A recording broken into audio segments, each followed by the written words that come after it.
Stadium in New York on a cool, brisk day. Game time temperature at 50 degrees. Right now, we're in the 40s as we take a look at those first half statistics. And the story lies in the turnover department. 3 of those turnovers cost the Houston Oilers 21 points, Marvin. There's no doubt that statistic sticks out and will stick in our minds until the Oilers turn around in the second half. And Earl Campbell with only 57 yards rushing in the first half as the Jets have held him in check. This, his best burst of the day as he went for 19 yards. And, of course, we could see a breakout of the second half. There's no doubt about it. As I've said all along, this man can go 80 on you anytime. But, again, that run for 19 yards was against a Jet defense that was playing pass all the way. A little tough to pull down Earl when you're not playing a run. The Jets jumping out 14-0 in the first quarter. The 82-yard return off the interception by Ken Schroy. The fumble on the punt by Carl Rochus of Houston, leading to the Jets taking over the key play in the touchdown drive. Todd and Barkham combining on a 24-yard pass play. Todd concluded the drive, taking it in from 1 yard out. Made it 14-0, and then with 4.5 minutes gone by in the second quarter, Ron Crosby, outside linebacker on the right for the New York Jets, picking one off. Ken Stabler intercepted once again. Crosby returning at 41 yards down to the 1. Kevin Long eventually took it in to make it 21-0. And to make matters even worse, with Houston putting together their best drive, it was nullified as Tony Fritsch missed one from 29 yards out. All right, the kickoff taken by Carl Rochus of Houston.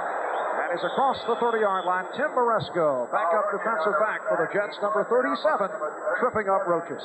And it's not very often that you start a second half with a drive by a team that's trailing by 21 and say, this is an important series. If they don't show well, they don't really need points, but they need a bit of a drive here. The Oilers could go in the tank and just say, we've lost this one, let's wait for Pittsburgh and Cleveland in the next 2 weeks. And Cleveland leading Cincinnati 14-7 in the third quarter. Pittsburgh trailing Buffalo in the third, 14-10. First down for Houston. And they go to Campbell, and he's stopped again. Out goes Salam right there. Earl Campbell slammed the ball down that time. He's getting a little upset with 1 and 2 yard gains. But they've got to get the Jets thinking pass, Marv. They're playing run, and they're going to stop Earl Campbell until Kenny proves to him he's not going to throw interceptions. Look at this. Salam, excellent job, along with middle linebacker Stan Blinka. And I don't care how great a running back you are. If they don't block him, you ain't going to get anywhere. Stopped at the line, 2nd and 10 for the Oilers at their 32. And it's Campbell again, straight ahead, up for 2 yards at the 34. But Stan Blinka, young man out of Rockdale, Texas, Sam Houston State College, stopping fellow Texan Campbell. You don't think Stan Blinka works out on the weights? Look at that. He's got to hold him by one arm and pulls 225-pound Earl Campbell right backward. Oh, the weight programs. Where were they when I was playing? I needed them. It is a 3rd and 8. Campbell's out. Going for a breather. Tim Wilson now, the lone deep back. White Shoes Johnson to the left. Stabler goes right and looks to be short of a first down. Greg Funnell keeping Mike Barber away. It is close to the marker. We'll have to see where they spot the football. Mike Barber, the tight end, actually set up and apparently did pick it up. He was pushed back the other way, so his forward progress was marked out at the 42-yard line, and it's a first down for Houston. A veteran tight end. He knows where that first down stick is. First down for Houston at their 42. It's Renfro, top of your screen. Johnson out to the left. Stabler off the deep front. And this is Barber. The tight end coming back on the screen. Getting out near the 45. Greg Buttle in on the tackle. The Jets leading by the score of 21-0. As we open up here on this third quarter, as you can see, Barber looks to be favoring that right arm. Barber's famous for his acts for injuries. I've seen him go off the field in so much pain and return 2 or 3 plays later and catch a 76-yard touchdown pass. He likes the camera, and he knows if he's hurt, it's going to be on him. Oh, Michael. You question the credibility of Mike Barber. As long as he's playing football, he can do anything he wants. 2nd and 7. And penalty markers are thrown. And we have something going. Bob Young of the Houston Oilers, the 15-year veteran out of Howard Payne and Marty Lyons, who goes 6'5", 260, against Bob Young at 6'1", 279 pounds, among many thousands who have been a teammate of yours. I played with Bob for 5 years at Denver. What'll happen here is offsetting penalty. Number 76, offense. Morris Towns, the right tackle, was called on the penalty, and Mike Barber, the tight end, is not faking here. No, he's hurt. Well, a little frustration, would you say? Bobby Young, 15 years in the league, and he doesn't like losing. And Mr. Young got the first knee in first. Marty Lyons wants to get even. That's frustration on the part of the Oilers. Offside. Number 76, still second down. Offside is called on Towns. 2-minute penalty for knee on Bob Young. 2 minutes in the penalty box, huh, Marv? Here comes Barber off the field. Bum Phillips very intent on knowing whether one of his premier tight ends is all right and can continue to play. I predict that Mike Barber will return. I would imagine the NFL office will get a picture of this replay sometime Monday. Started by Bob Young with the knee. And again, it's that frustration. Wait a minute, we're a good football team. What are we doing down 21-0? And it hurts inside for an all-pro like Young. No call for that, though. No punches thrown. More of a wrestling barrage, and both players remain in the game. It is a 2nd and 12. Bob Winkle has come on, replacing Abdul Salam, the left defensive tackle. Again, a flag down, and Stabler guns it. Richard Castor, former New York Jet, on the reception. And I don't think the fight's over yet. Bob Young matching up against Marty Lyons in that offensive line, and they were dangling at it again. Let's take a look. Young, the 15-year-old pro who can lift some weights, folks. The young Marty Lyons, got a handful of jersey there.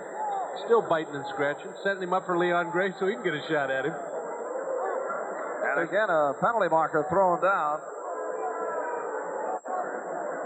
So Young gets away with holding, and they call the Jets. Here's the call. Offside. Number 73, defense. Repeat, second down. Joe Klecko of the Jets called for the offside.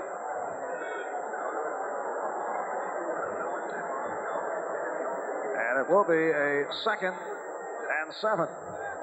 And the war in the pits continue. 9 penalties on the Jets for 55 yards. Here's Campbell on the pitch out. And again, a flag is down. It's awfully physical. And you mentioned gang tackle, Marv. That's the way to stop number 34 in white. 1, 2, 3 Jets around him. Now 2 have got a hold of him. He's still up. 3, 4, 5. There we go. There's a 6th one in there somewhere. That's the way to stop, Earl. 6 tacklers.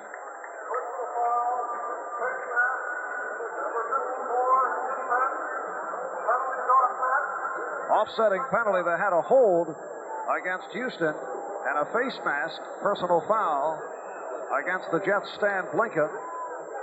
So it remains 2nd and 7. 6 tacklers and a face mask. That's how to get rolled down. Houston Oilers have been complaining about late hits on Earl Campbell, but Bun Phillips had said that the Jets are as clean a team as he's seen in pro football. I'm not so sure that's a compliment from the Jet point of view. And this is Boobie Clark, stopped by Stan Blinka. Boobie Clark, an 8-year veteran who has been on injured reserve because of knee difficulties, did play last week on special teams. There's Bobby Young, and that battle continues. He and Marty Lyons. This is the draw play this time. Young sets up to show pass blocks. Look at him. I mean, that's just plain old war, Mark.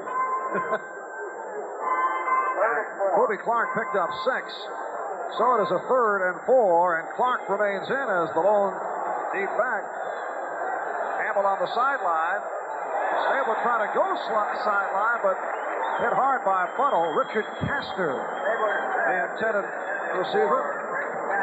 Dave Casper, who was shaken up earlier, may be hurt because Bum Phillips has been going the way of Richard Castor. Look at Earl Campbell.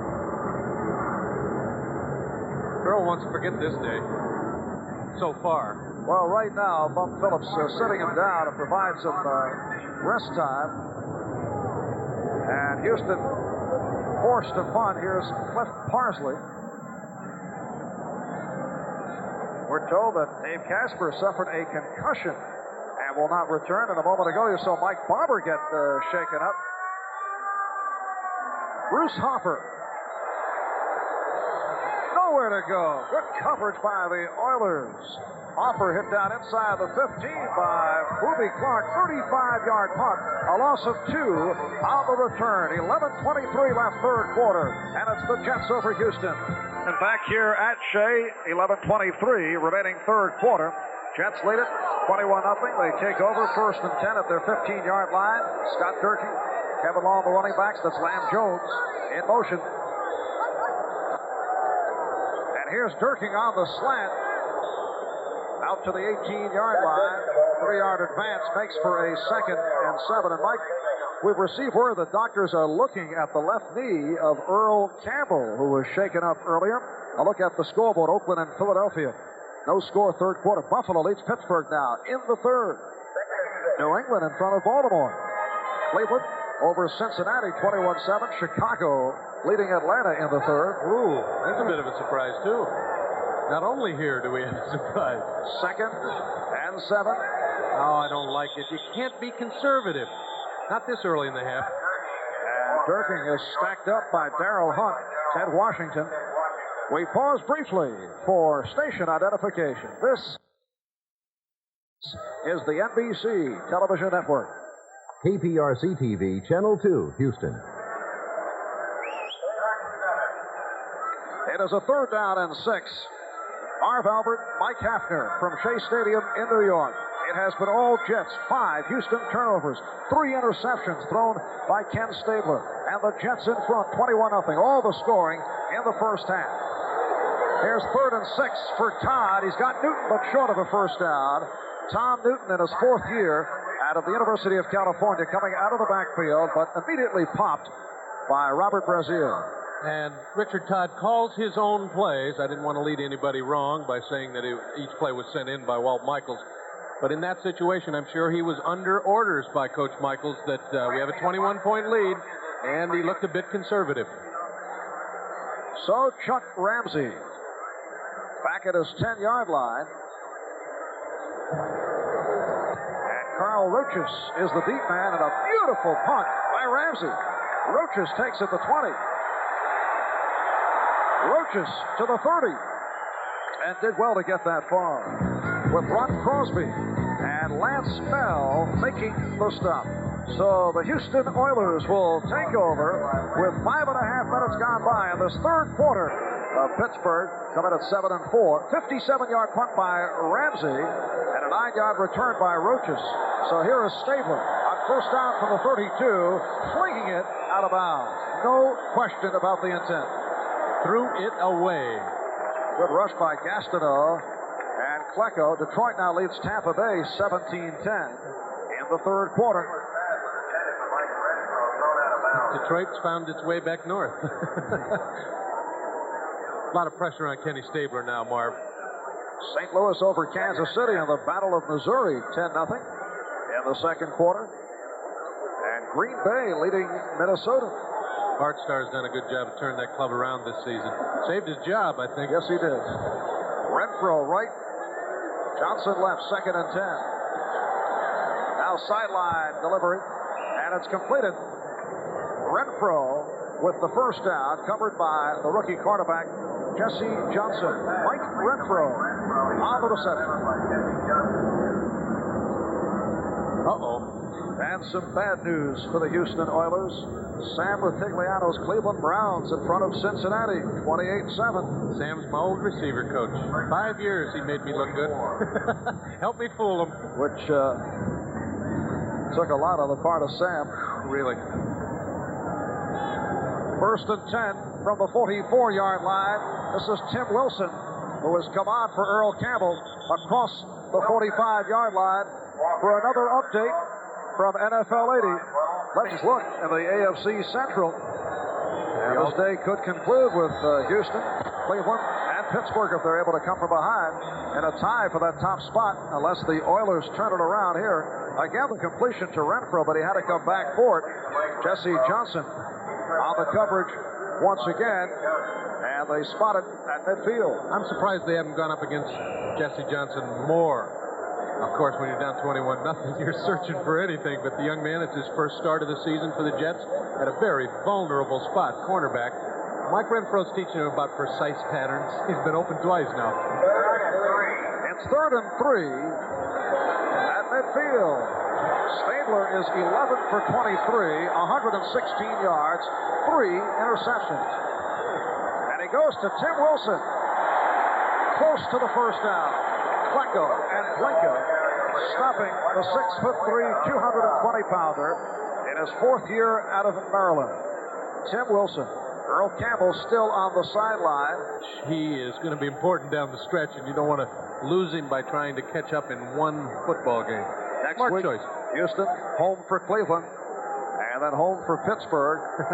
Thursday, the 4th of December, they finish up in Green Bay, and then back home for Minnesota. Here's Stabler to throw. First down, and throwing the bomb. Oh, a spectacular catch by Renfro. But the Jets did well not allowing entrance to the end zone. Jesse Johnson was beaten, but Renfro not able to get in. Penalty marker has been thrown down. And it's a hold against Houston. Oh, that's got to put their heads between their knees. That doesn't make them happy at all, Marv. Holding. Number 76, offense. And it's Morris Towns again. Morris Towns, the right tackle, 4-year pro, out of the University of Missouri, took over the starting job when Conway Hayman injured his back earlier this year. Mark Gastineau, obviously a great pass rush. Town, all he could do is reach out and grab him. Got caught. 1st and 20, back at the 44-yard line. Tim Wilson on the reception to midfield and more. Submarined across the 45 by Jesse Johnson. Very sensible call by Kenny Stabler. You don't try and get that all the yardage back in one play. Sets up the screen. And he's a smart man. Despite the fact he's having a bad day, he comes back. Each play is just like a new one. And the screen pass was a perfect call. And now they're in a 2nd and 6 situation, and that's exactly what he wanted to do. Good call by Stabler. They're not out of it yet, Marv. Long way to go. We have 7 minutes, 10 seconds left, 3rd quarter. Oilers are trailing, 2nd and about 7. And that's the tight end, Bomber, close to the first down. Ron Crosby and Ken Schroy combined to make the stop on Mike Barber, who was shaken up earlier but has returned. Bum Phillips, who has been relying on the 2 tight end alignment, now has Barber, Richard Castor. Tim Wilson has made cameos at tight end. Richard Castor, well known in this city. 3rd and 1. It is a 3rd and 1. And Bum has sent Earl Campbell back in. That knee's not as bad as they thought it was. You know, just having him there is a threat. Well, he came into today's game with a bruised knee. And the handoff for Campbell, and he's picked up the first down. Blinka and Crosby cover up. Penalty marker thrown once again. You know, one of the things about Bum Phillips, he just showed that he has not given up on this football game. He put Earl Campbell back in with a bruised knee to get the first down. He hadn't given it up yet. There's Campbell after picking up the first down, moving back to the sideline. You know, Earl always gets up slow and looks like he's hurt on every play. And they ask Bum Phillips, when do you know when Campbell's hurt? And he says if he walks back to the huddle, he's not. If he walks back to the sidelines, he is. Yeah. It's perceptive. Flacco called for the offside. First down. As Stabler looking left and right, then goes sideline. And let's see, he was inbounds. Mike Renfro was able to get the feet in. Jesse Johnson was covering once again. He learned that move from his dad, how to keep the feet in. And again, the young man runs precise patterns, and Kenny Stabler, when he's in trouble, it was all set up to the left side, but the coverage was over there, so he comes back to Renfro, and he's not afraid to throw it to that young man, because he knows 9 out of 10 times he's going to come up with a completion. Mike Renfro, the son of former Cleveland Browns star Ray Renfro, of course, his non-touchdown catch in the AFC title game against Pittsburgh, the most controversial play of last year. No doubt about it. First out at the 16, Renfro with 5 receptions, 57 yards. And Houston on the move with 6 minutes left, third quarter. Off the draw, Wilson takes, but as you see, it's whistled in. Back and David Carter, four-year pro out of Western Kentucky, is now in at left guard. So it's Leon Gray at left tackle. Bob Young replaced by David Carter. Left guard, the center is the veteran Carl Mock. At right guard, Ed Fisher. At right tackle now, Angelo Fields. Morris Towns has had his troubles today. First down and 15 at the 21. The swing for Castor to the 20. Down to the 15-yard line. Richard Castor, one-time New York Jet, hit down by Marty Lyons.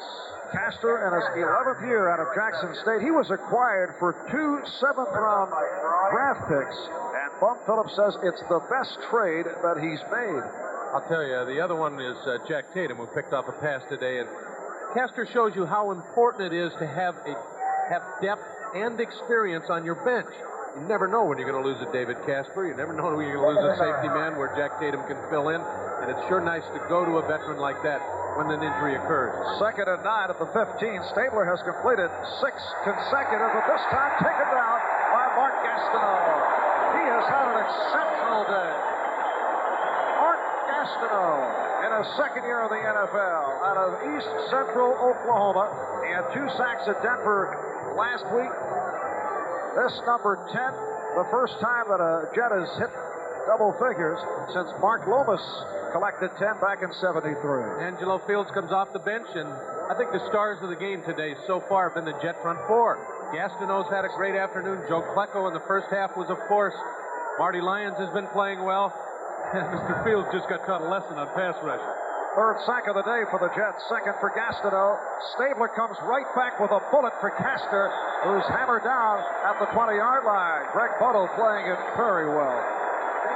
Kenny Stabler wanted to go downfield in that third down and almost 20 situation, and the Jets knew he had to go upstairs, and the pressure is important. And look at Gastineau. He made Kenny Stabler throw the ball short. He didn't have time to wait for his deep receivers. Again, outstanding pressure by the Jet front four. And Houston now with a 4th and 14, trailing 21-0. 4:20 left third quarter, and they will go for the 4th down and 14 as the crowd urges the Jet defense on. This is Castor, and Castor is stopped short of the first down. Not a bad call, though, Marv. Not bad at all, because the Jets will take over at the 10. What good's a field goal going to do you now? You need 3 touchdowns to get it into overtime. Why not go for it? I like it.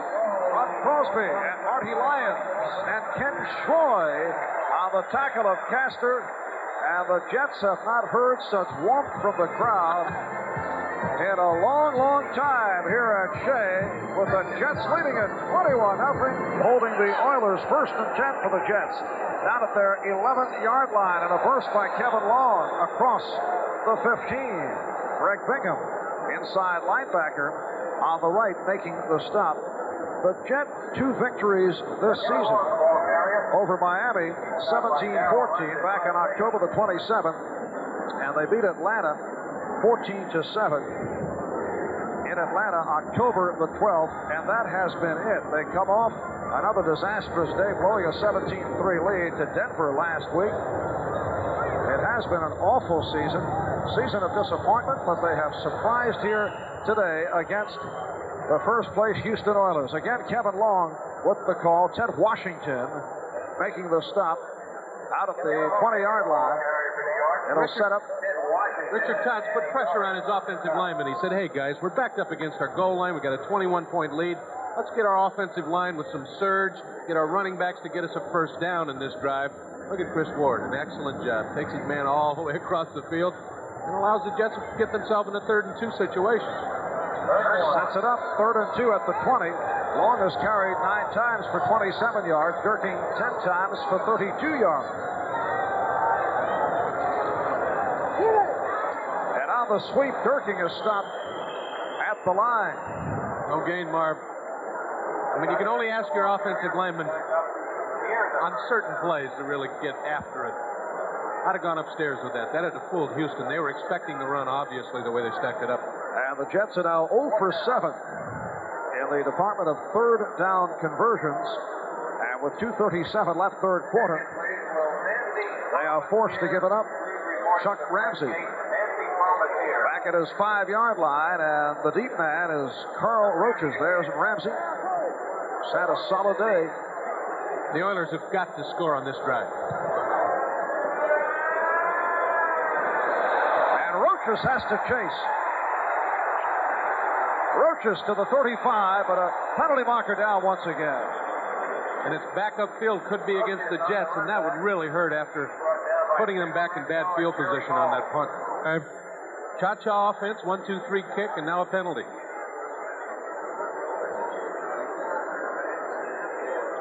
The referee, Gordon McCarter, who has received much mic time here this afternoon. About to get some more. Ineligible receiver, downfield, number 37, kicking case. Repeat, fourth down. Well, Tim Moresco left too soon. And they'll kick it again. This time, Ramsey moved back to his goal line.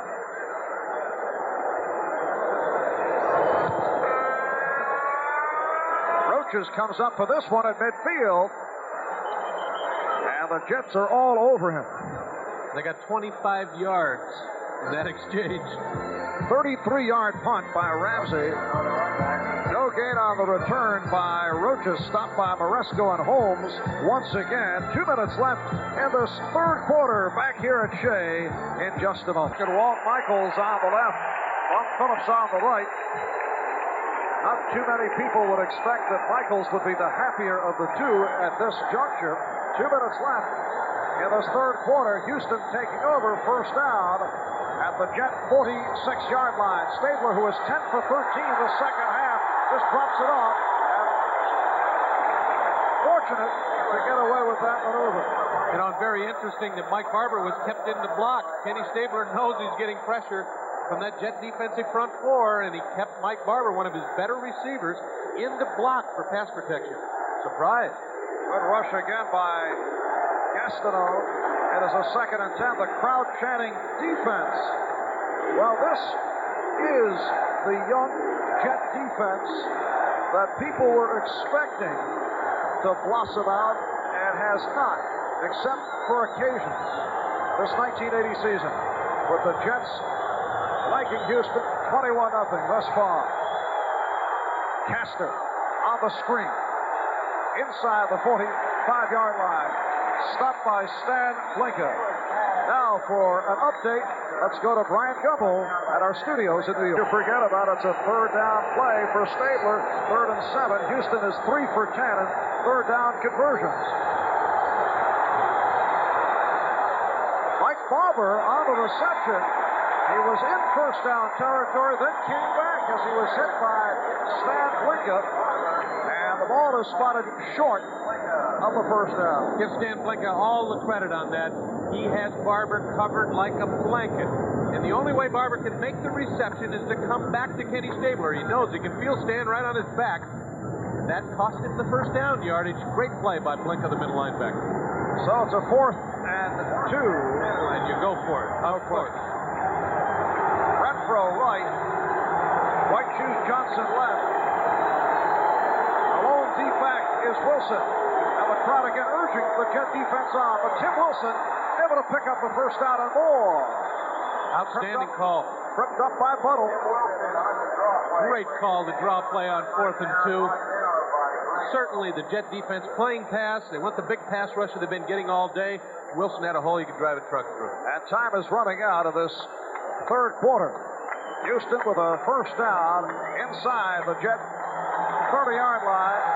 And now the third quarter has come to a conclusion. And again, the crowd on his feet applauding the New York Jets. At the end of 3, the score, the Jets 21 and Houston nothing. They have come out to see, and I'm sure unexpectedly. You got a pint or two from Kenny already today.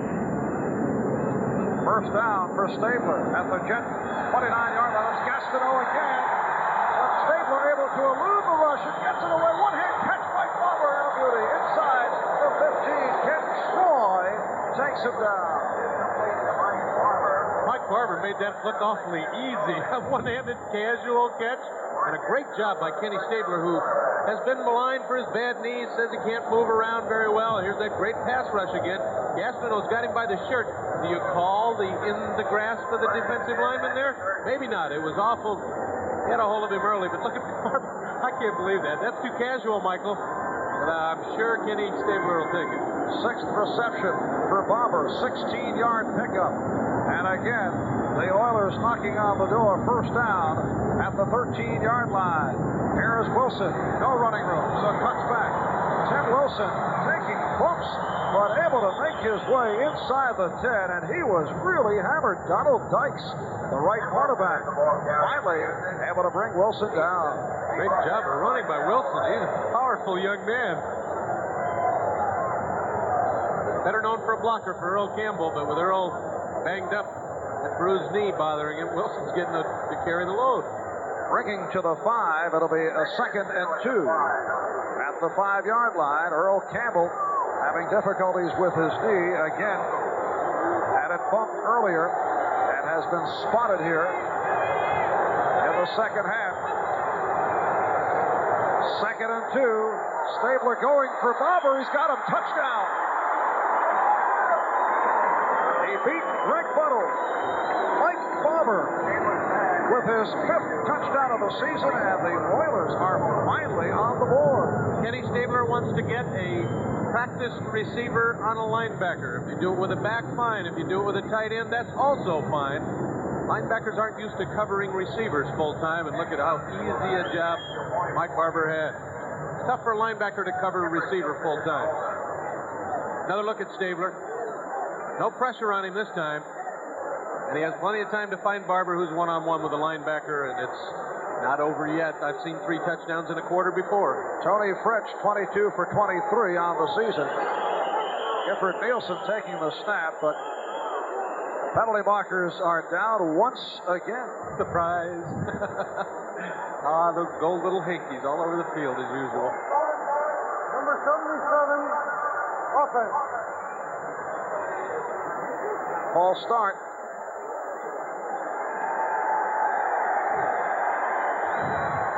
There's Mike Barber, the tight end.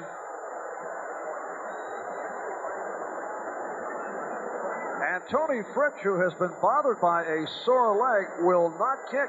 Ted Thompson, a backup linebacker wearing number 51, 6-year pro out of SMU, his first conversion attempt in the NFL. Little pressure on him. They need 3 touchdowns and 3 converts. Well, this one comes out at the 15, so it's a 25-yard extra point attempt. Nielsen puts down, and Thompson puts it right through. A round of applause for the rookie, and there's a flag down. And again, penalty marker down, and some angry words between Jet players and Oiler players. It has been a testy afternoon here at Shea. With a great football team like the Oilers down by 21, at least going to that point, there's still frustration on the field. The main event featured young Marty Lyons against the veteran Bob Young. We have a personal foul running into the kicker, number 28. On the defense, the penalty will be assessed on the kickoff, 5 yards. His first attempt ever, Mr. Thompson, and you're going to pay for it. Roll up right on an ankle. Personal foul called on Darrell Ray for running into Thompson. And that penalty will be assessed on the kickoff. The timeout will be back in just a moment. 7 plays for 46 yards, consuming 3 minutes and 44 seconds. Tony Fritsch, although he did not kick the extra point, was about to go on the kickoff, but Bud Phillips changed his mind, and so again it's Ted Thompson taking over the kicking duties. This is Bruce Harper. Out for the 30. Good return by Harper across the 35-yard line. Even after the 5-yard penalty, anytime you get over the 30-yard line on a kickoff return, you've done an excellent job. And with the added 5 yards on the penalty, that's darn good field position for New York. 22-yard return by Hopper, Mike Renfro on the tackle. So the Jets now in front 21-7, 13:07 left in this fourth quarter. And the Jets now first and 10 at the 33-yard line. Well, the Jets turning it around in that third quarter. They got to go for it. They got to go for it, Marv. No conservative here. I like it. And Todd to throw on first down. Now Todd running out of the pocket in trouble. And wallop. Elvin Bethea and Mike Stensrud, Darrell Hunt, all involved. Elvin Bethea, 13-year veteran. He knows how to play this football game. Here's his pass rush attempt, but he uses his eyes, sees that Todd's running out of the pocket, and Elvin's not giving up. He's incredible for a 13-year veteran. He's all over the field. Great pursuit. But I like Todd going for the play-action pass on first down. No more of that cha-cha stuff. Picked up 3 at 2nd and 7 for the Jets at their 36-yard line. Kevin Long is the lone deep back. Long count by Todd. And this is Long. He's to the 39, advance of 3. It'll be a 3rd and 4. And, well, for the first time, we're hearing a smattering of boos. Natives are restless. There is no sense with a 14-point lead and 11:56 to go in this game to play conservative, Marv. You get another touchdown, this game's over with. Houston will go in the take, but no, they're playing 3 downs and kick and given every opportunity for the Oilers to get back in the game. And the Jets are 0 for 7 in third down conversions. Pittsburgh now trailing 28-13 in the fourth quarter. Matt Barr from 42 yards out converting for the Steelers. Todd throwing on third down, and it's incomplete. Wesley Walker, the intended receiver, and he threw double coverage. J.C. Wilson and Mike Reinfeldt combining. Chuck Ramsey will check in to punt. Bit of a hope pass by Richard Todd. He threw it up that time and did some double coverage and hoped the right color jersey picked it off. That was only the second pass attempted by Richard Todd the second half. Shows the conservatism, and it'll hurt you. Art Bingham getting set to snap to Ramsey. 7th punt of the day for Ramsey. 10-man rush by the Houston Oilers. Carl Rochus, the deep man. Oilers want this one, and Ramsey gets it away. Rochus says fair catch, and does just that at the 28-yard line.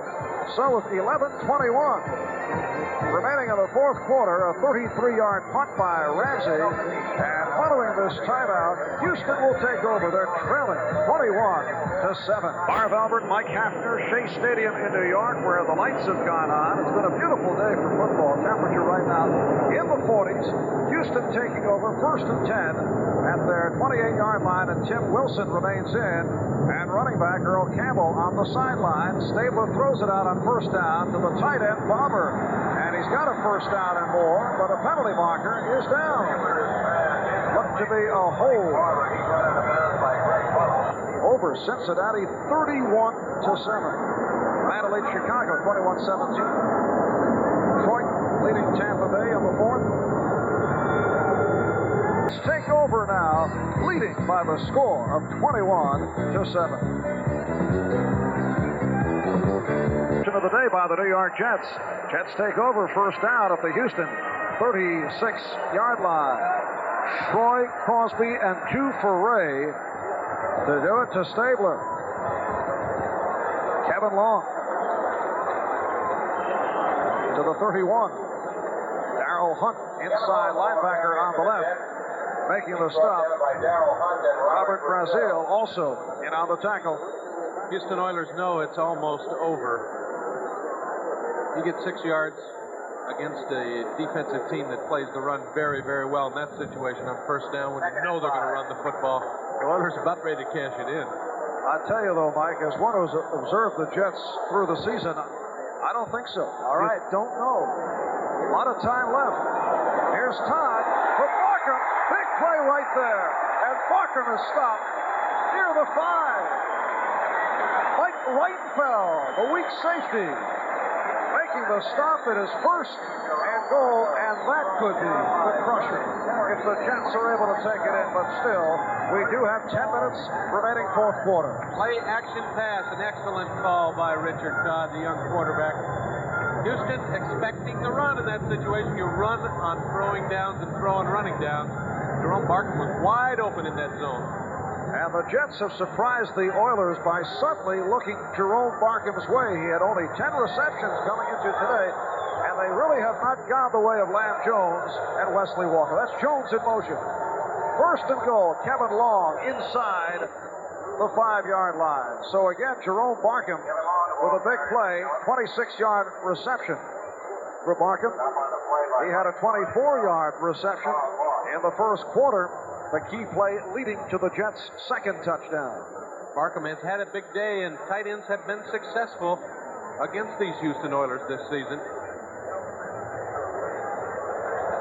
It is a second and goal at the 3. Lamb Jones to the right. Wesley Walker left. Hopper and Long are the running backs. Just under 9 left, fourth quarter. And Todd to throw it to the end zone. It's picked up. Intercepted by Brazil. A big turnaround.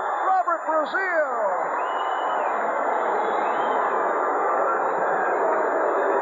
Don't say I told you so, Marv. I'm eating my words right now.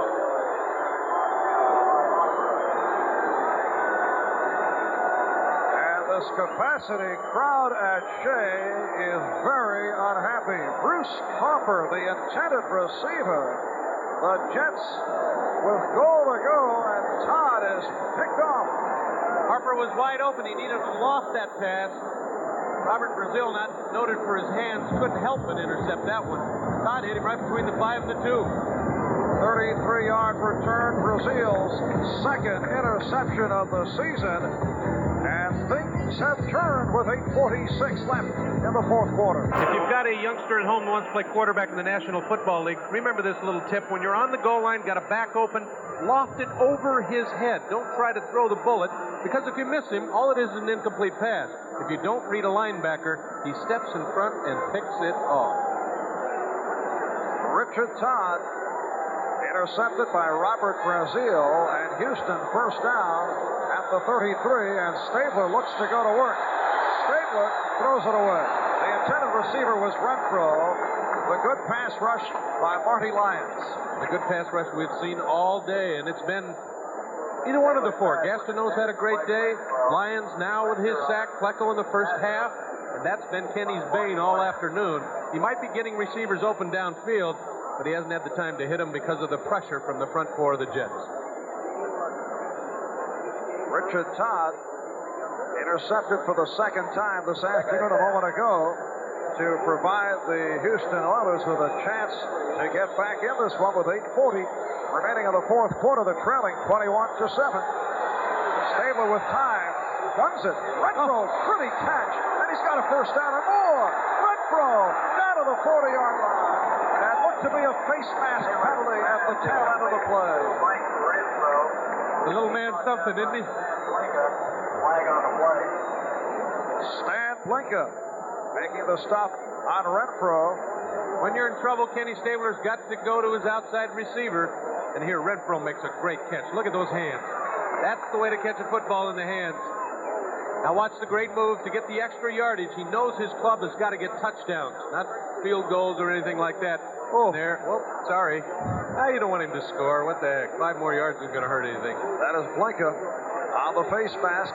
27-yard pass play plus the penalty. Oh, they called it flagrant. That's 15 yards. That hurts. That gives them excellent field position. Personal foul, unnecessary roughness, face mask on the tackle, first down. So the man from Sam Houston State in his second year in the NFL, Stan Blinka, called for the face mask. And a significant sequence right here off that reception. First down for Houston at the Jet 27-yard line. On the draw, it's Tim Wilson looking to go outside. Tim Wilson picking up yardage. Bumped out by Darrell Ray. So the Oilers continue to make their move. Right now, let's go back to Bryant Gumbel at NFL 80 in New York. Thank you, Marv Albert at Schaefer Stadium in Foxborough. The Patriots are piling it on the Colts. Don Calhoun from 3 yards out here. And since then, the Patriots have scored again. Pending the extra point, it's 46-21. Marv? All right, Brian. Tim Wilson picked up 10 for a first down at the Jet 17-yard line. And much time remaining. 8:21 left. Houston trailing 21-7. Stabler underthrows. Short hop by White Shoes Johnson. I could play shortstop American League with that catch. You know, it's really tough on Kenny Stabler now, Marv. They know he has to throw the football. They're playing pass all the way, and Mr. Earl Campbell is sitting on the bench. It'd be nice to run draw plays to him occasionally, but they can't because of that bruised knee. In the fourth quarter, the Eagles now have taken a lead on the Raiders, 10-7. The Eagles are something, aren't they? Those fans have been starving for years in that city. 2nd and 10 for Stabler. Crowd on its feet here at Shea. Stabler looking end zone, but threw it away. So Renfro was well covered by Jesse Johnson, and a smart play by the Snake. And you see when the defense knows that Kenny Stabler has to throw the football, it was great pressure by the front four and excellent coverage in the defensive secondary by the Jets people. Kenny Stabler, 24 for 41. And this fella has to be a little bit on the nervous side. You've seen his club blow some leads before. Won't be anything new. Houston is 3 for 11 in third down conversions. So an important play here. And he's got it. White Shoes Johnson on the reception. Stopped by Dykes. Let's see where they placed the football. It's short of the first down. So it'll be a 4th and about 3. Billy Johnson on the reception. No field goal team here, I guarantee you. Jeff Grote, number 81, just came in with a play. And the crowd urging the Jet defensive unit on. Bob Phillips trying to get a timeout, but they're not recognizing it. And Stabler fires. He's got Johnson, touchdown. And Bob Phillips has to be saying, thank you guys for not seeing the timeout. Groth went into the game, and Renfro didn't come out. Bum was trying to call timeout because there were 12 men on the field. But Stabler, so alert and so cool, looked over his shoulder, waited till Renfro got off the field, took the snap, hit Johnson for a touchdown. The man is smooth, I tell you. The old master, he's had an awful day, and yet he comes back and makes a great heady play like that. It's incredible. And White Shoes, as you saw, beat Ron Crosby. An important extra point, and again, it's Ted Thompson replacing the injured Tony Fritsch, who came in with a sore leg. And Thompson is able to put it right. Let's see. Wait a moment. Penalty marker down. The kick was good, but a flag down. Kick is good. Illegal substitution. 12 men on the defense. The kick is good. 5-yard penalty assessed on the kickoff. Well, the penalty will be assessed on the kickoff. An illegal substitution called on the Jets. They have the extra man on the field. So the point after by Thompson is good. 7 plays, 66 yards. It is a new game here at Shea with 7:21 left. And the Oilers now within 7. That last penalty assessed on the Jets. Their 14th of the game, that ties a New York Jet Club record. They've been hit for 90 yards. Again, it's Ted Thompson on the kickoff. And here's Bruce Hopper out to the 15. And hit down hard across the 20-yard line. And I don't like the Jets played for the onside kick there, Marv. We've got 7:12 to go. You've got a kicker that obviously hasn't practiced the onside kick. Why not go for the return, get good field position, instead of sitting back at the 22-yard line? I don't like that at all. 14-yard return by Hopper. Darrell Hunt with the stop. And the crowd getting a bit nervous here. Richard Todd hearing it from the crowd as he steps on. 1st and 10 at the 23-yard line. Jets once led 21-0. Scott Durking is stopped on the slant to the right. And you get the feeling the crowd can feel that it's going the other way. Oh, we've seen the momentum turn. There's no doubt about that. The crowd knows it. Darrell Hunt making the stop. 2-yard advance, 2nd and 8. Upcoming now for the Jets. That's our first final of the day. The Patriots bombing away at the Colts, 47-21. 2nd and 8 call, and again, Todd keeps it on the ground and hears it from the crowd. Scott Durking with the short pickup. Ted Washington makes the stop. He's got to throw now, Marv, and he should have thrown on 1st or 2nd down.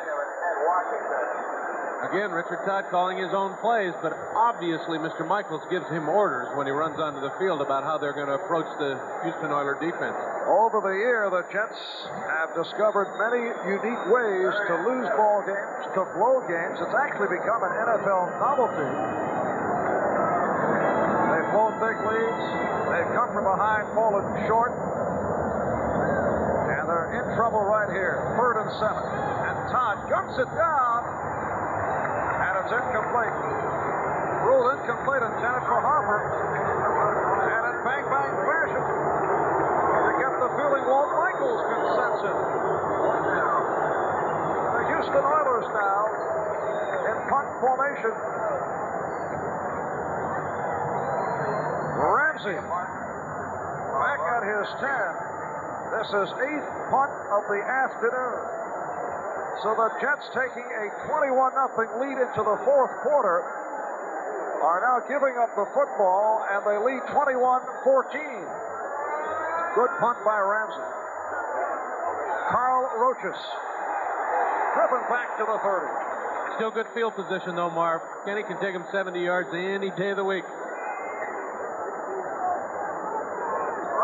Kenny Lewis making the stop on the play.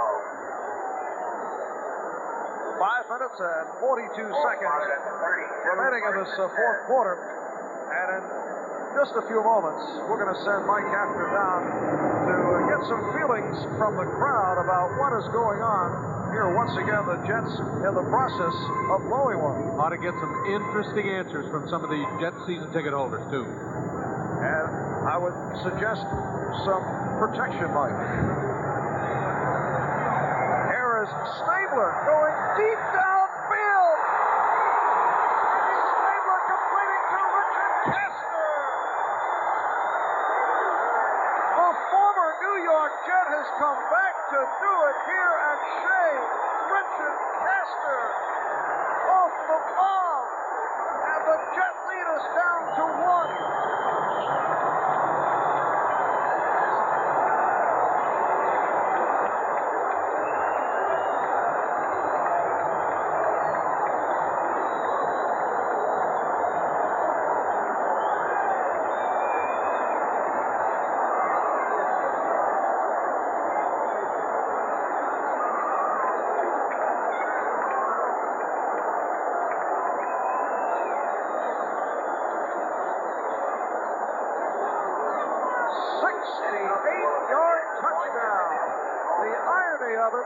Richard Kester, the former New York Jet, bringing the Oilers within 1. And here is Ted Thompson looking to tie it.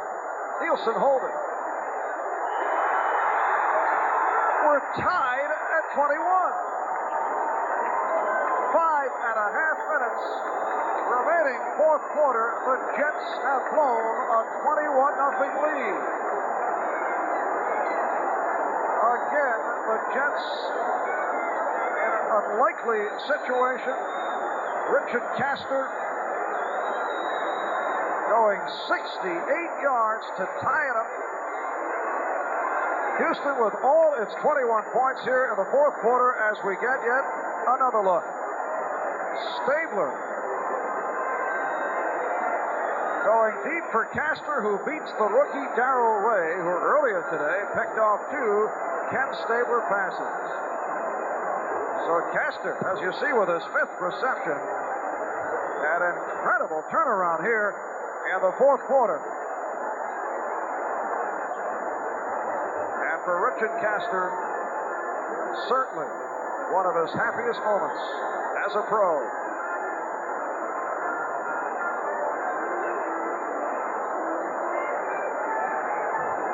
And as we promised, we have sent Mike Hafner down into the stands here at Shea to get reaction. The Jets earlier received several standing ovations in the process of moving in front 21-0. Bruce Hopper, Paul Darby are back deep. This is Darby, 25, across the 30-yard line. And the Jet offensive unit led by Richard Todd hearing it from the crowd as they return. Right here, let's pause briefly for station identification. This is the NBC Television Network. KPRC TV, Channel 2, Houston. Marv Albert along with Mike Hafner from Shea Stadium in New York. First down at the 34-yard line. Now tied at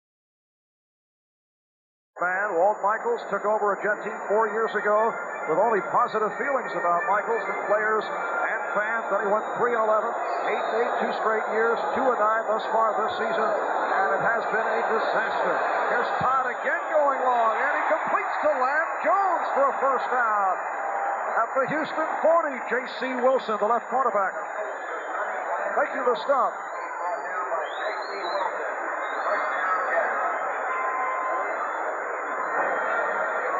And we welcome those of you across the nation who have joined us here at Shea Stadium in New York. Marv Albert along with Mike Hafner. We have 4 minutes and 45 seconds remaining in the fourth quarter.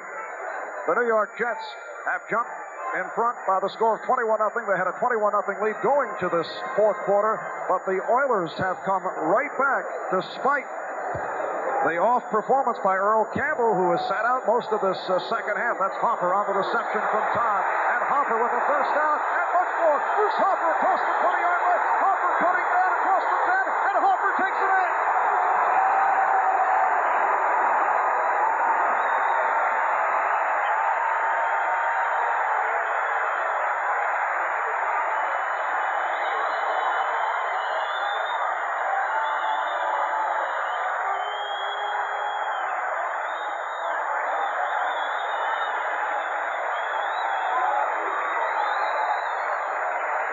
Five-yard touchdown pass in what has become a wild finish. We still have 4:17 left. 3 plays, 66 yards. In a minute 5, Todd hits Hopper, and the Jets recapture the lead 27-21. Here's Pat Leahy.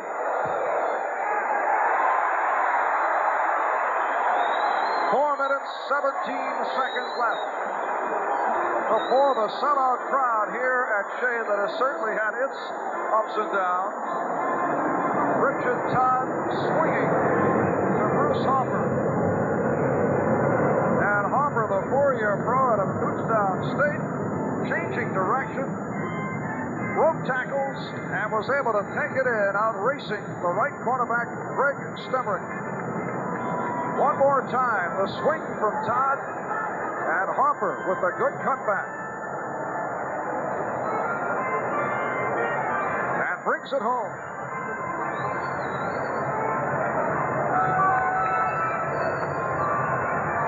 The New York Jets with a 28-21 lead on the Houston Oilers. We have been on a roller coaster throughout the day.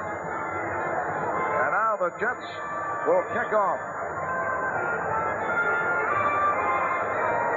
The 8-3 Houston Oilers, perhaps looking ahead to the earlier portion of this ball game, looking ahead to Cleveland next week at home, and Pittsburgh Thursday, the 4th of December, as they battle it out the AFC Central with the Pittsburgh Steelers and the Cleveland Browns. Earl Campbell not a factor today. The Jets have held him in check. He's picked up only 60 yards, 15 carries. Aggravated that knee injury and has sat it out most of this second half. Ken Stabler with an atrocious first half, and all he's been intercepted 4 times, coming back strong in the fourth quarter to bring the Oilers right back, and now the Jets move out on top. And the kickoff by Leahy.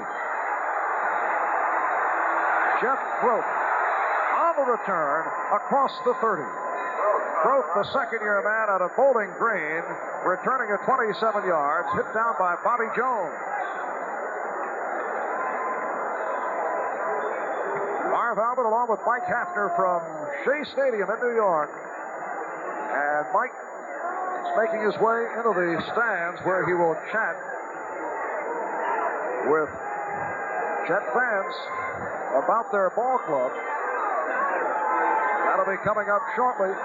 1st and 10 at the 32-yard line. Earl Campbell remains on the sideline. Tim Wilson, the lone D-back. And Stabler puts it up. And he completes to Renfro, who has had a spectacular fourth quarter.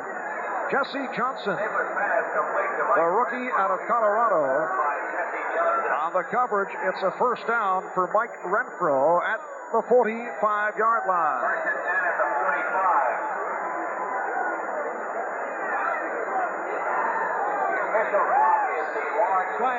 We now have 4 minutes remaining in this fourth quarter.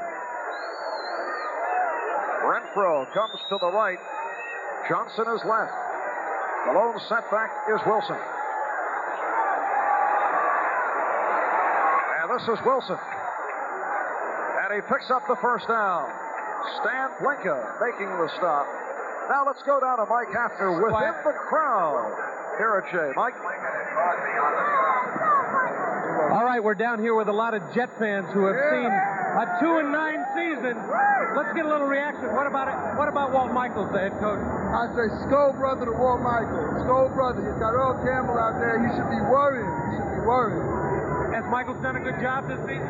No, I don't think so. I don't think he has the leadership. I think he should be traded. They've blown a couple leads. Will they blow it again? Oh, nothing. We're going to win. All right, let's go back up to Marv. Back to the live action on the field. Mike Renfro, the intended receiver, covered by Jesse Johnson, so that'll set up a 2nd and 10 at the 45-yard line. And perhaps the game here today at Shea epitomizes the up and downs of this season for Walt Michaels. The Jets have had many opportunities in similar type ball games and have not come through. Walt Michaels has been the focal point of much controversy throughout the season here in the New York area. He has been severely criticized as of late in the media. This was supposed to be a big season for the New York Jets. Off the drafting of Johnny Lamb Jones, feeling was with the strong running game and what was thought to be an improved defense, looked to be the year, what with Walker and Jones as the targets for Richard Todd, but it has not happened. And some of the player animosity against Michaels started to surface last year over that issue concerning who should be the number 1 quarterback, Richard Todd or Matt Robinson, has continued right here, went with the Jets off to the disappointing start. Mike Barber pushed out of bounds. Across the 40, pushed out by Stan Blinka. So 3:08 left in the fourth quarter. Jets leading 28-21. Let's go back to Mike Hafner. Mike, with fans in the crowd. Thanks, Marv. We're down here with more Jet fans. Mr. Michaels and his club have found a way to be 2-9, and it looks tough now. Yeah, it looks very tough. How about Michaels' job? Well, it looked up for Jimmy Carter, too, but we pulled through. I think Michaels might have the same results as Jimmy Carter. Jet fans love to be on TV, Marv. Back up to you in the booth for the next play. Yes, I noticed. 3rd and 2 at the 37. Off the draw. First down picked up by Tim Wilson. Stan Blinka making the stop. The New York Jets with a 21-0 lead going into this fourth quarter. And it looked to be very, very dim for the Houston Oilers, particularly without Earl Campbell on the sideline with that bruised knee.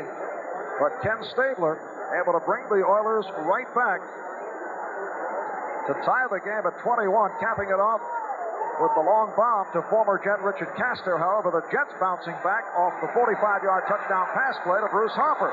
Here's Barber. Barber down to the 20. And he has the first down. Greg Buddle making the stop. 2 minutes and 20 seconds remaining in this fourth quarter. And the Oilers with a steady march. They have a first down at the Jet 19-yard line, and Ken Stabler is now 31 for 49 for 362 yards.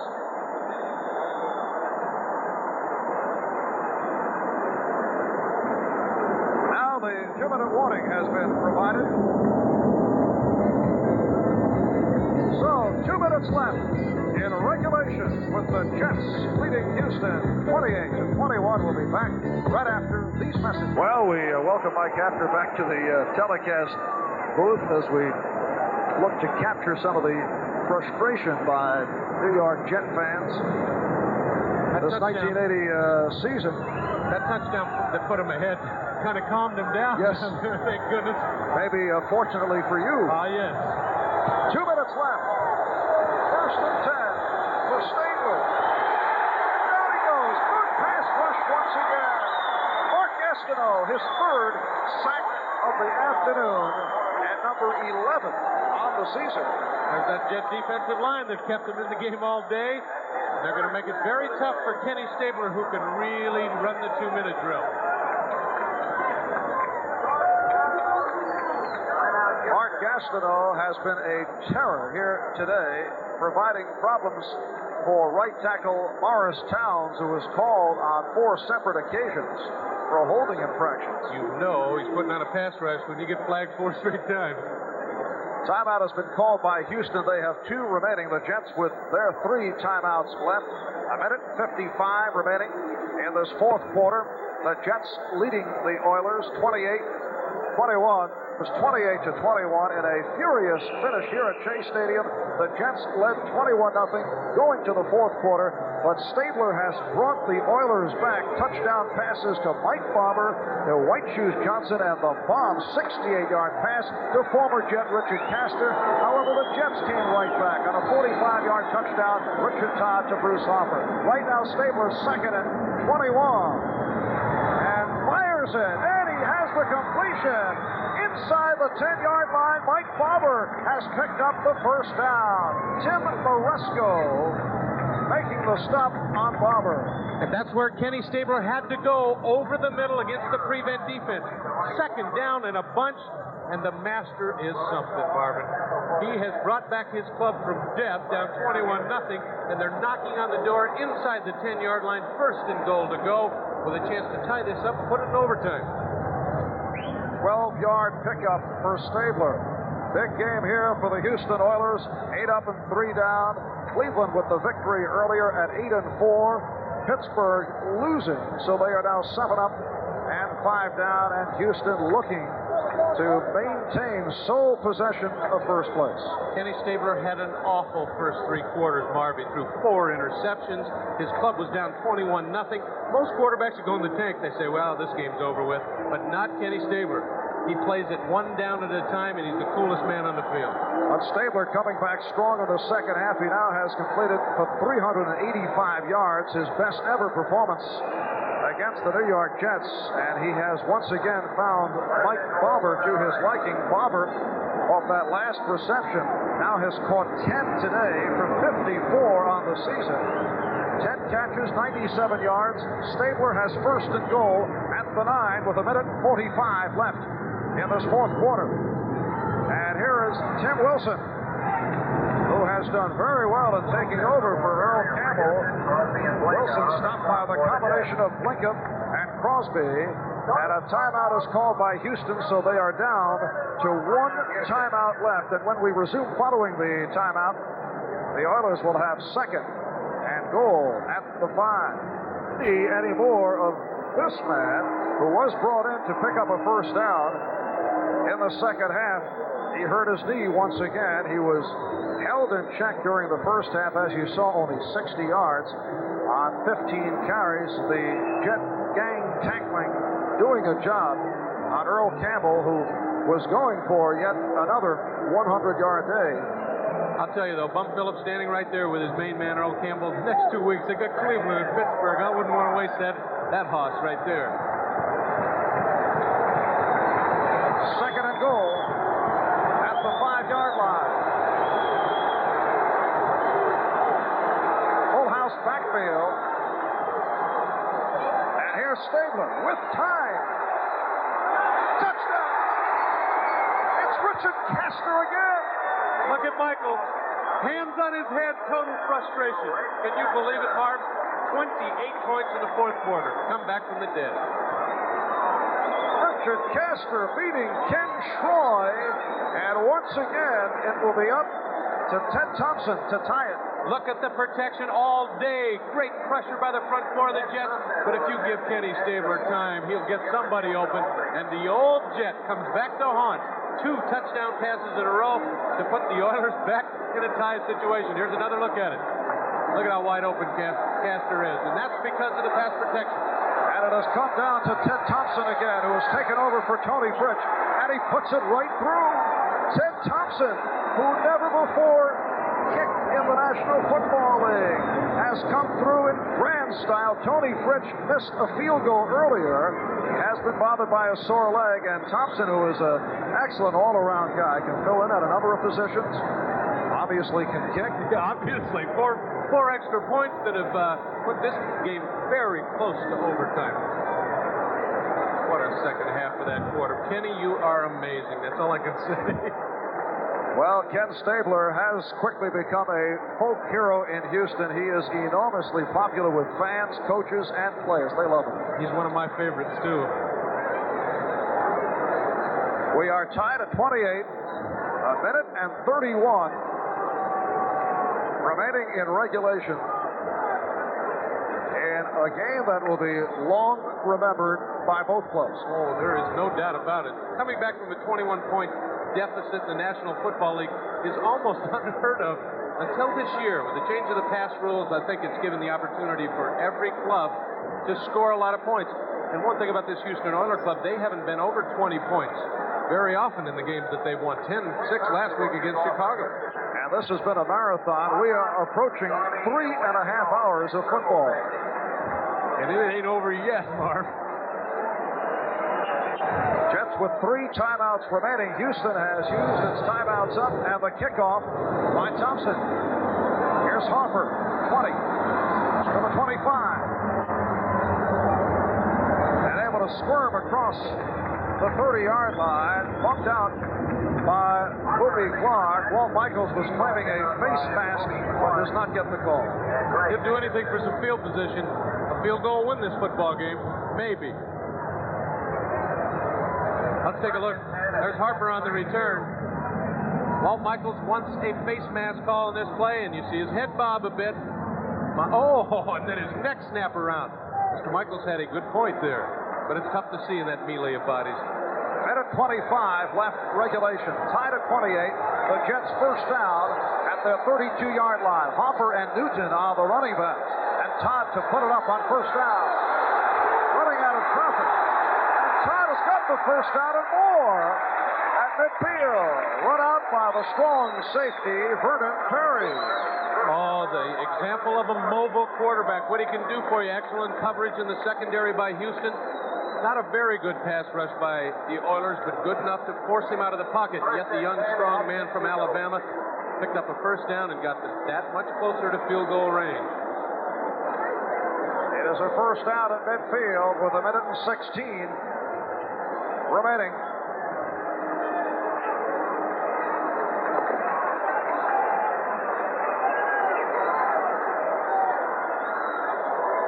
Again, we welcome people from across the nation. Marv Albert, Mike Hafner from Shea Stadium, Richard Todd head down at the line of scrimmage at midfield. Jesse Baker and Andy Doris of Houston doing the damage.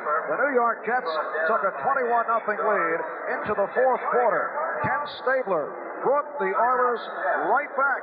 Jets have now called for time. Reason in the past, in this type of situation, Todd has not gone sideline, which is the usual you'd expect from the quarterback. Let's see what he does right here. This time he does go sideline and completes. That's a big one. Wesley Walker for the first down. Near the 30, J.C. Wilson, the left quarterback, making the stop. The crowd is screaming call for time. The Jets with 2 timeouts left. The clock is running. 45 seconds remaining. They're going to save the timeouts. Oh, don't call one here. You don't want to give Stabler a chance to get him in field goal position. And here is Todd. Again, he goes sideline. And let's see, did he catch it? Yes. It's Wesley Walker. A diving catch by Walker. Clock's still running. And now the timeout is called with 24 seconds remaining. What a pressure catch by Wesley Walker. Now you know why they've missed this young man all season. Richard Todd, a great throw. It's not going to be picked off because it's low. And Wesley Walker just cuddled it right to his chest and said, that, Mr. Leahy, is easy field goal position. That's exactly what they want, man. Going through his head right now. You know what he's saying? Somebody make a mistake, let him get in the end zone and score, so I don't have to kick the darn thing. Jets pick up the first down. They have 1 timeout left. Houston has used its timeouts. Tied at 28. Jets at one time led 21-0. Wild football. That tells the story. They might be happy in a few minutes if they can get a field goal in here. Don't take any chances now, Richard Todd. Run the football, get into position, run the clock down, and give Leahy his one shot to win it all. Even if he misses, they go into overtime and still have a chance to win it. No mistakes. Jets first down at the Houston 21. You see the clock. 24 seconds left.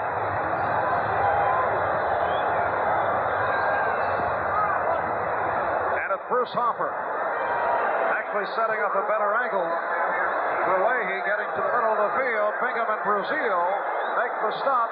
Clock continues to run. They're setting up for the field goal. He'll call timeout with 2 seconds somewhere in that area. And now we get the timeout call. The clock is stopped with 6 seconds left. And it has come down to this. Bob Phillips can only watch now. He has no control. None whatsoever. But they'll go all out for the block, Marv. That's the only salvation they have. But Pat Leahy is definitely within his range. For Pat Leahy, it will be his first field goal attempt of the day. He is 8 for 13 on the season. And like the Jets over the years, Pat Leahy has had his ups and downs. 6 seconds remaining in regulation here at Shea Stadium in New York. We're tied at 28. The Jets at one point led 21-0. Oilers coming back here in the fourth, and the Jets coming back. Matt Ryan will hold out of the 26. It's a 36-yard attempt for Leahy. Here it is. Missed it. And it's no good. Look at the frustration. Look at the frustration of head coach Walt Michaels. He can't believe it, Marv, and neither can the capacity crowd here. We got some overtime.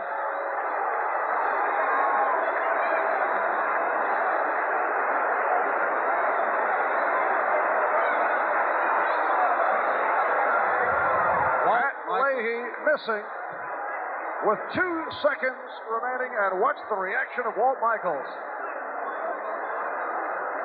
Oh no. What a season for that man.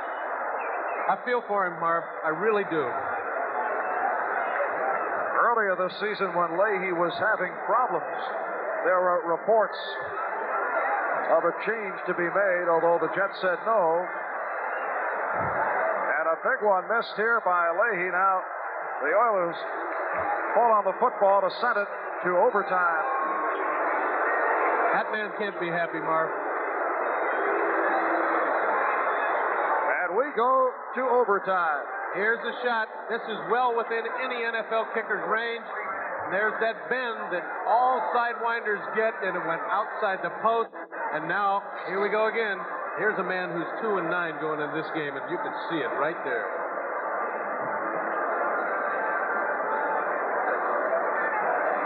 Now the coin toss out at midfield. Jets won it.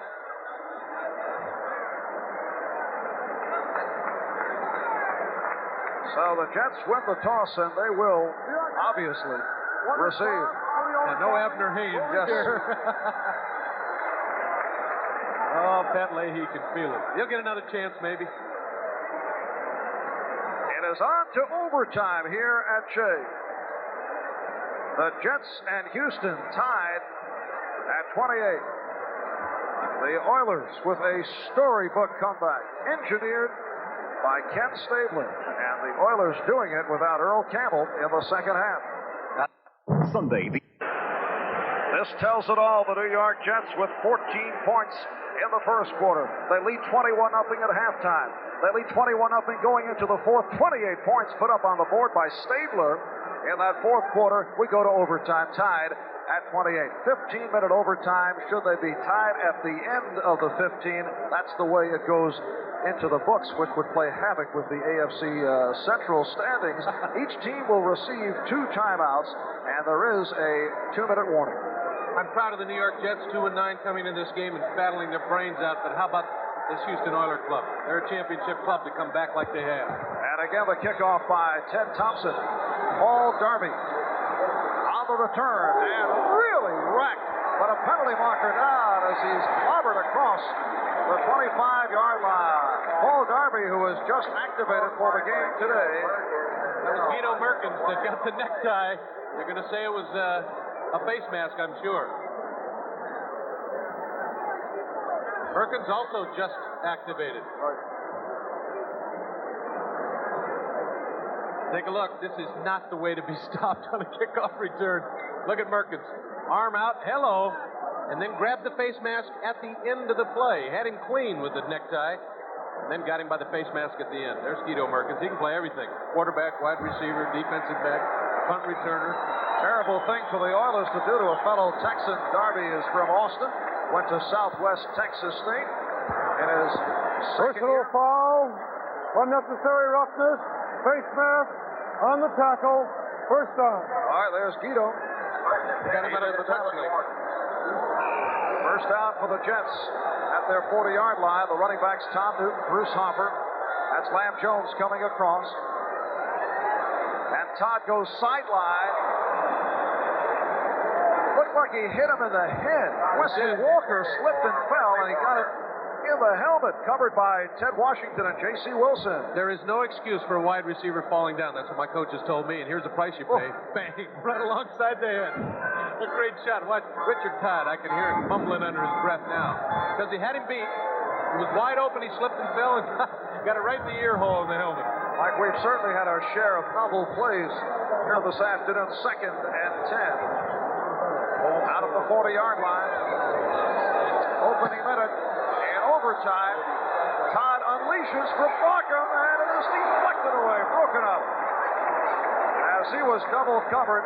But again, a penalty marker is down. Reinfeld and Tatum on the coverage of Barkham has come up with 2 important receptions. And Jack Tatum back there playing the nickel back.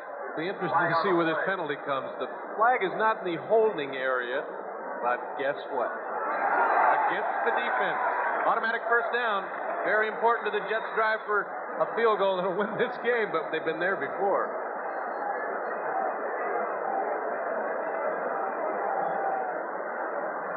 Holding, number 33, defense, automatic first down. Look at those penalties. The Jets have already tied a club record with 14 penalties called for 90 yards. Houston hit for 10 for 80 yards. First down. There were a couple penalties that were refused. A lot of pressure on J.C. Wilson. You got to look at him. One-on-one with Wesley. And that's Jones in motion. First down at the 45. The swing for Harper. Harper with the near the the first down mark. Bruce Hopper put a move on. Richard Todd trying to get his field goal kicker, Pat Leahy, another chance to win this football game. He couldn't do it in regulation. They're moving towards Leahy's range again. Stensrud, Brazil, and Hunt on the cover of Hopper. Picked up 9. It's a 2nd and 1 at the Houston 46. 1 minute in. Overtime. Tom Newton stacked up on the play by Elvin Bethea, and we'll have to wait and see where that ball spotted to be short. It's at the 45, and there is the man who must have all kinds of interesting thoughts, none positive at this point. I bet he's hoping he gets another shot. I know he thinks he could make it. He wouldn't be in this league if he didn't. I wonder, though. I think some guys don't want another shot. I mean that. I might be right. It's a 3rd and 1. And that time, Newton slamming through to pick it up. So the Jets collect the first down. We're tied at 28. Jets at 1 point left, 21-0. Houston came roaring back, led by Ken Stabler in a turnaround from the forgettable first half that saw the Jets capitalize on 5 Houston turnovers, 3 Stabler interceptions. 2 minutes gone by in overtime. First down at the Houston 43 again. Lamb Jones in motion. Hopper off the swing to the 40. And Hopper still on his feet across the 30. Ken Kennard, the middle guard, making the play, and it appears that running back Tom Newton of the New York Jets is shaken up. We'll get back to the moment as we watch Hopper with a gorgeous run. The slip screen, and 2 Oilers fell down. There's a missed tackle. Bruce Harper does an outstanding job, and the result is field goal range, and it only takes 1 score to win it in overtime. Hopper with 3 receptions, 73 yards, and has been a major factor in keeping the Jets alive after the Oilers came back. Well, should this game carry through the overtime, and should we end in a deadlock, a tie would be most intriguing, and there's no way of really making a judgment until the end of the season. Right now, Tom Newton is apparently all right, although he heads for the sidelines. Kevin Long has come on. It's a first down for the Jets at the Houston 26. And they'll stay on the ground if they're smart. And they do stay on the ground. Bruce Hopper driven back. Ken Kennard. Mike Stensrud. On the stop at the 24, so a 2-yard gain. And it will make for 2nd and 8. And Newton is all right. He is back. Come on for Kevin Long. Walt Michaels looking more comfortable with the combination of Hopper and Newton, although Durkin and Long did well in the first half. Plus, he likes Hopper as a receiver. Here's Lamb Jones coming left. Oh, I don't believe this one. Well, he throws it out of bounds. Now I do. Good rush by the Oilers. They are labeling Harper as the intended receiver, but he was nowhere in sight. Richard Todd is now 13 for 26, 236 yards, 1 touchdown, and he has been intercepted twice. We are in overtime. 11:27 remaining in the overtime session, and we're tied at 28. No matter who wins this football game, I don't think anybody loses. The Jets have put out a great effort against maybe one of the better teams in the AFC. On the other hand, Houston has proved themselves they can come back if they get way down. Here is 3rd and 8, and Hopper trying the left side is rammed out right near the 20 by Robert Brazil, and it has come down to this man. Once again, Pat Leahy. Missed from 36 the first time. This time it'll be 37 if they mark it at the 20. is now 8 for 14 on the season in field goal attempts. This is only his second attempt of the day. We know what happened on the first one. Pat Ryan will hold. This is a 38-yard attempt. He is 2 for 7 from this range. It is all on his shoulders. And Leahy's kick is good. It's all over.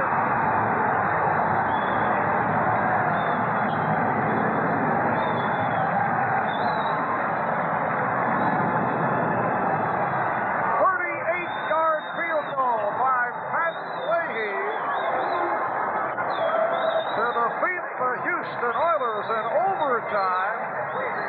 Some 4 minutes in. The Jets win it 31-28. Walt Michaels showing us a smile as he and Bum Phillips come together. And the New York Jets are now 3 up and 9 down. In overtime, the Jets beat Houston 31-28, and we'll be back after these messages.